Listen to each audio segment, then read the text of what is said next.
Les acteurs de la société civile de Dinguiraye accusent les autorités locales d'avoir détourné la redevance minière versée par la société minière de Dinguiraye, estimée à 12 milliards de francs guinéens pour le développement des communautés impactées par l'exploitation des mines dans la préfecture. Alassane Diakité estime que cette somme n'arrive pas à destination. Mais au fait, cette redevance qui est en train d'être versée ne suit pas les normes, suivant ce que le manuel de procédure a dit en ce qui concerne la répartition de ce montant-là. Parce qu'on a mis en place une cellule appelée Comité d'appui à la gestion du FODEL. Dans les conditions normales, c'est ce comité aujourd'hui qui est censé gérer les fonds qui sont issus du secteur extractif de Dinguiraye.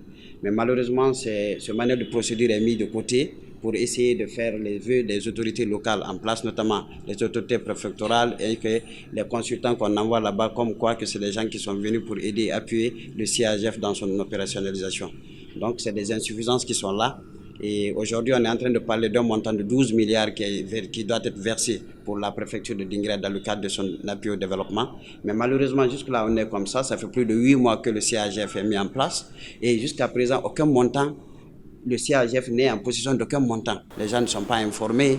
Le CAGF est là, inopérationnel, parce qu'ils n'ont pas de possibilité de faire le travail, parce qu'ils n'ont pas les ressources nécessaires par rapport au travail. On se demande où se trouve l'argent réellement.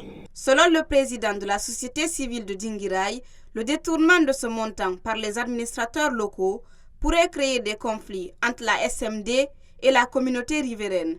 C'est pourquoi il demande plus de vigilance de la part de l'État et les représentants de la société civile dans les zones minières. Sérieusement, le message que je pourrais lancer ici, c'est de demander à l'État. L'État a décidé de mettre en place des dispositifs pour que vraiment il y ait une transparence dans la gestion du secteur minier. Je demanderai à ce que l'État puisse veiller strictement sur le respect de ces manuels de procédure, du manuel de procédure qui a été élaboré suivant une analyse profonde, suivant une réflexion profonde pour que vraiment chaque citoyen puisse se sentir dans la gestion de ces fonds-là. Aujourd'hui, si l'État ne fait pas ça, qu'il soit interpellé parce qu'il y a un détournement sans nom qui est en train de se passer dans la localité de Dinguiraye. Je le dis haut et fort et il y a des documents de preuve aussi qui prouvent par suffisance que vraiment ce qui est en train de se passer là-bas, c'est de n'importe quoi. Pour attirer l'attention des dirigeants sur cette malversation économique, cet activiste dit avoir mené plusieurs démarches sans succès auprès des responsables du Fonds de développement local.